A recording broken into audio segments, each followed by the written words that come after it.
What up, you guys? Today we're talking about communicating with your team like a pro. This is, of course, a big deal. As a leader, communication is everything. My name is Jacob Espinoza. 10 years of leadership experience. I'm a leadership coach. Leaders should have fun. I really want to help young leaders have the tools, have the skills necessary to lead effectively, help their people thrive, help their teams and businesses be successful. So that's why we're here today. But why specifically communication? Why is it important? Why should you be interested? Why should you care? Today's workshop is all about creating clarity in our conversations, creating clarity in our messages, defining purpose, and providing direction. We want to make sure our teams understand where the organization is going, how to execute, and what is expected of them. It's a big deal for them to know that.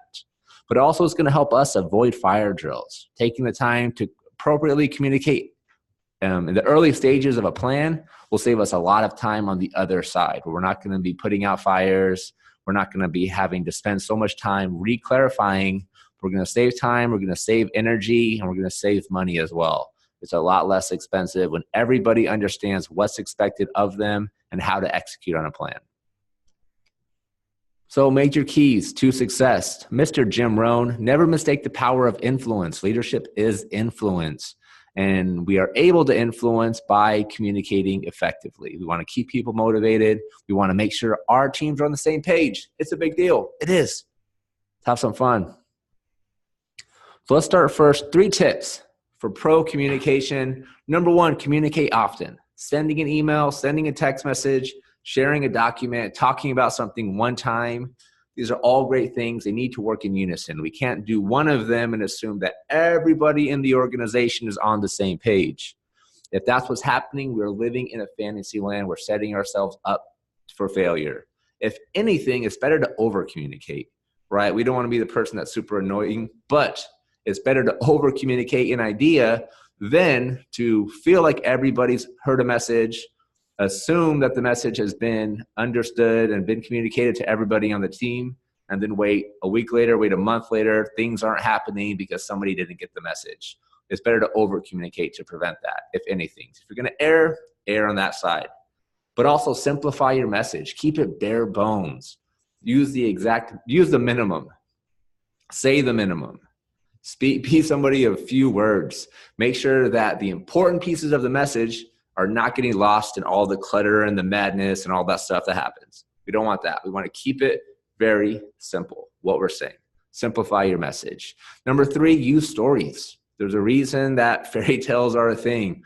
There's a reason that, we attach to movies and great characters that we see, because we get attached, we're emotionally connected with the stories that they are telling.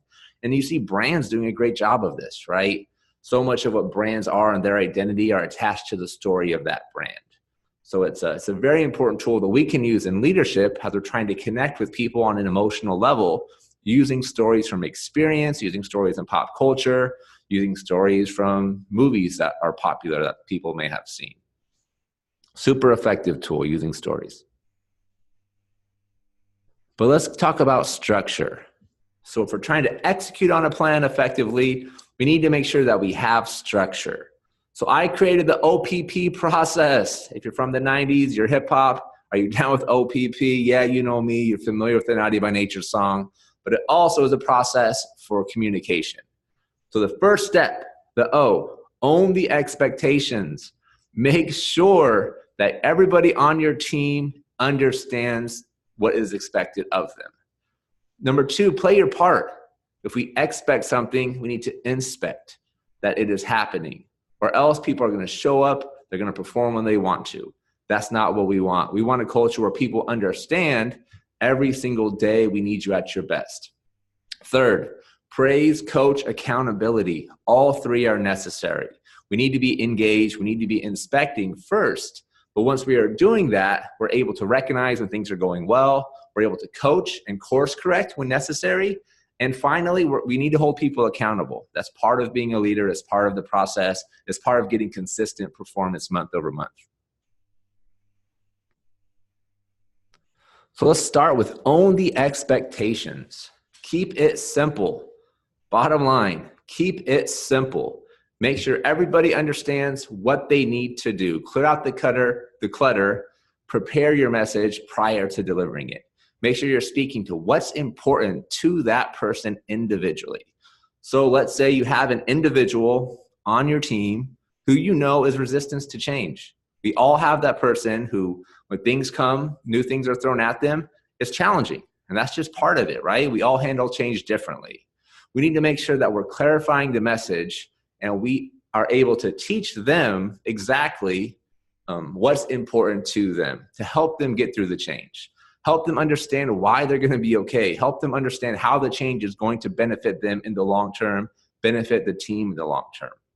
We don't want the clutter to cause a lot of concern and anxiety for our people. We want to make sure we're speaking to them in the simplest way possible, and we're including only the pieces that are most relevant. When we have new initiatives, we also want to use SMART goals. This is a phenomenal acronym that within our plan, it should be specific so people know specifically what they're going to do. We should be able to measure the results to see whether or not the plan is effective and how well we are executing on the plan. Every piece of the plan should be actionable. So we should be able to take action on the things that are on the plan. It should be a realistic plan. And finally, there should be timelines. It should be a timely plan. People should understand when things are going to be done, especially if there's lots of moving parts, right? If you have 3 different teams and one team is relying on, if team A is relying on team B to get their part done before they can start, it's important that team B knows when when their portion is expected to be done. And so another way to look at this, bullet point 3, be able to answer the question, who's going to do what by when? Everybody should know this. They should know when their portion will be expected to be done. 4, check for understanding. Make sure that the people on our team understand what's expected of them. Here's what's going to happen. You're going to be at the meeting. You're going to say, does everybody understand what we're doing? Everybody's going to nod their head to say yes, because they're probably on their phones. They're probably checking their emails, whatever it might be. Don't fall into that trap. Checking for understanding is not asking people, do they understand? It's asking them, what are you going to do? And having them repeat it back to you so you can be sure they understand what they're going to do and when it's going to be done. Number 5, clarify the inspection process. You want your people to understand how you're going to be inspecting on what you're expecting. You don't want to catch them by surprise. You want them to know that it's coming so that they can be prepared for it. You want to catch them doing great things so you can recognize them and make a big deal. You want them to feel good about the work they're doing. You don't want them feeling like you're watching they can be watching over their shoulder all the time. That's not going to be a productive workplace. If you've been in this sort of environment, people are spending their energy, right? Looking over their back, wondering who's out to get them. You want them focusing on the job at hand.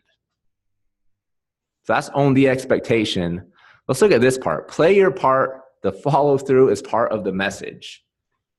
This is as much about the message that you're currently working on and the plan and the execution of the current plan as it is about the next one. If your team is in a place where they know when you ask them to do something, you're going to follow up and make sure that it's done, they're going to execute like it, right? They're not going to want to be caught, not being successful or not doing things that are asked. They're going to want to be there so that because they know rather that you're going to reward them and that you're going to make a big deal about it, and they're going to leave work feeling good because they executed great on a plan. So inspect what you expect. Don't be a victim of falling for the best don't be a victim of believing in the best intentions. I fell into this trap big time as a leader, where we'd have a plan, everybody's feeling good, they go out, they execute, sometimes they don't, and then weeks go by, and because I wasn't inspecting, I didn't find out until the team had the result, which wasn't up to their potential. And I knew that I actually held my people back by not inspecting, by not being engaged, because I just believed that everybody was going to show up and do a great job. If that was the case, if everybody in our team was self-motivated, we'd have no reason to have leaders, right? But we have leaders because sometimes people need that push. They need somebody there to keep them motivated, to remind them of their why, keep them focused on the task at hand. If you aren't engaged, another problem is you can't give recognition. If you're not there in the moment, you can't give that high five. You can't give that kudos, that reward, or just tell somebody like, hey, you knocked it out of the park. It's very demotivating for a lot of people if they feel like they're giving their best effort, they're getting better, but they're treated just like everybody else on the team. The people that aren't executing, the people that don't care, the people that aren't contributing to the team as a whole. We want to make sure these people are recognized as standouts and are highlighted as well. But also, if you aren't engaged, you won't know how to help, right? You're going to be there, you'll see the results, you'll know something is off, but you're not going to know exactly what's going on if you're not engaged, you're not in the moment with your team. But we also want to leave room for learning moments, right? Learning through self-discovery, allowing mistakes to be part of the process. If people are challenging themselves or trying new things, mistakes are going to happen. That's part of the learning process, is part of how we grow. Excuse me. So leave a little breathing room, right? Don't be always looking over somebody's shoulder, correcting them when they're doing things wrong, but be engaged at the same time.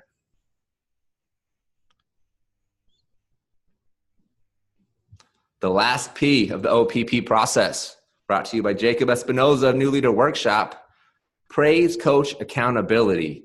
I put number 1, I repeat it as number 5 for a reason. If there's something that you're going to take away on this step, this is it. Accountability is part of the process, but it's not the start of the process. You need to have accountability on your team to make sure that everybody is pulling their weight, to make sure everybody's giving their best. But you don't start there, right? If somebody's making a mistake, the first thing we go to isn't accountability. We want to coach first. But hopefully in the moment, we'll be able to praise and recognize because things are going so well, because we did such a good job setting them up for success. When people execute, make a big deal about it. Highlight the all-stars. Let them be somebody that their team can learn from. We want them to be put in a position that everybody wants to do what they did because they want to be where they are. So highlight your all-stars. That's a big deal. But also coach by asking self-discovery questions. Don't give all the answers. When we give all the answers, we have the best intentions. We want to do it because we want to help the people get better. But the reality is we hold them back by giving the answers. We'll be much more effective for the long-term success of our team when we ask them questions, put it back on them. So asking questions like, what do you want to do? What was a different action you could have taken? How would you have gotten a different result? If you did that again, what would you do differently next time? And really challenging their thought process, forcing them to be critical thinkers, allowing them to grow and get better. I'm repeating this again. Number 5, same as number 1. Accountability is part of the process, but it's not the start of the process. You have to have accountability in your culture. That's the bottom line. People need to understand they have to hit expectations, but don't start there. Start with the praise, highlighting the people that are doing a great job. Follow up with the coaching and helping people get better.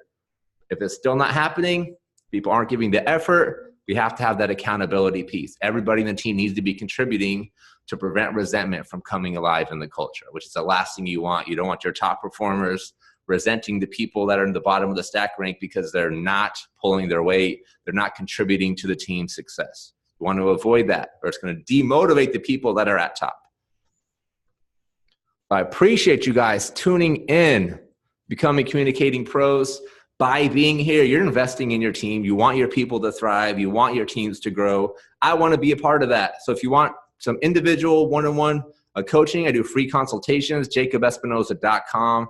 Reach out, schedule a time. We also have a new podcast, the New Leader Workshop, available, jacobespinoza.com/podcast, or check your favorite podcast app. Just search New Leader Workshop.